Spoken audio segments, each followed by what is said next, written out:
আজ আমি যেখানে গিয়েছিলাম সেখানে ছিল অন্যরকম আনন্দ, মজার মজার খাবার, বাচ্চাদের আনন্দের জায়গা আর বড়দের মন ফ্রেশ করে দেওয়ার মতো আনন্দ। আর একটা কি জানেন? মানুষের ভিড়। হ্যালো এভরিওয়ান, আসসালামু আলাইকুম। সবাই কেমন আছেন? চলেন আজ আমি আপনাদেরকে শেয়ার করি একটা ছোট্ট ব্লগ।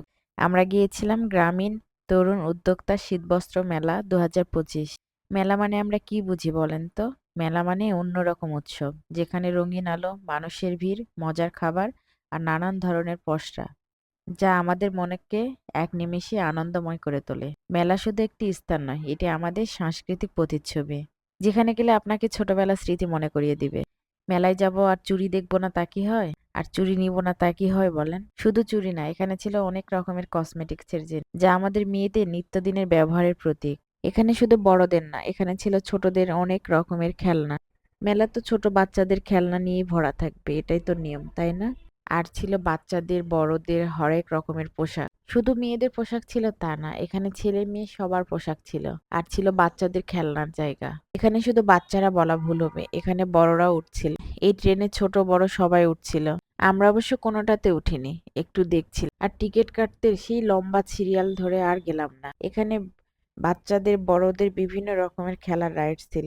বাচ্চা বড় সবাই উপভোগ করছিল।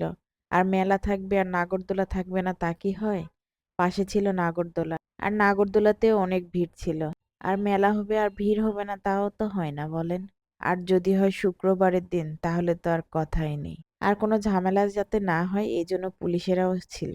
আর উপরে পুরো রাস্তায় ছিল দুই পাশে খেলনা, খাবারের দোকান আর মাঝখান দিয়ে যাতায়াতের ব্যবস্থা। দুই পাশে যেহেতু খেলনা আর অনেক খাবারের দোকান ছিল, তাই বাবুকে বলছিলাম যে তুমি কিছু খাবে? ও অবশ্য এই দিক দিয়ে ভালো, ও বাহিরের কোনো কিছু খেতে চায় না। বাহিরের বলতে ভুল, রাস্তার পাশের গুলো খেতে চায় না। ও রেস্টুরেন্ট ছাড়া কোথাও খেতে চায় না। আর আমি আবার একে একে সবকিছু দেখছিলাম আর দাম শুনছিলাম। শুধু দাম না, কয়েকটা কিনেও ছিলাম বাচ্চাদের জন্য। এই দোকানতে যদিও কেনা হয়নি। আর মেলায় যাব কোনো কিছু খাবো না তা কি হয়? এখানে ছিল বিভিন্ন রকমের খাবার আইটেম। যেহেতু আমরা একটু নদীর ধারে বসবো, এই জন্য শুকনোয় কিছু খাবার কিনে নিয়েছিলাম। নদীর ধারে ঘুরবো আর একটু খাবো।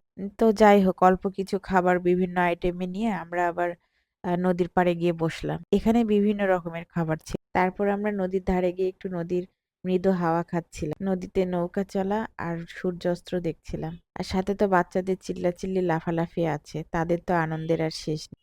যাই হোক, আজকে আমার ভিডিওটি কেমন লেগেছে অবশ্যই কমেন্টসে জানাবেন। শেয়ার করবেন এবং সাবস্ক্রাইব করে আমার পাশে থাকবেন। আর এতক্ষণ যারা আমার ভিডিও দেখছিলেন সবাইকে অসংখ্য ধন্যবাদ। আসসালামু আলাইকুম।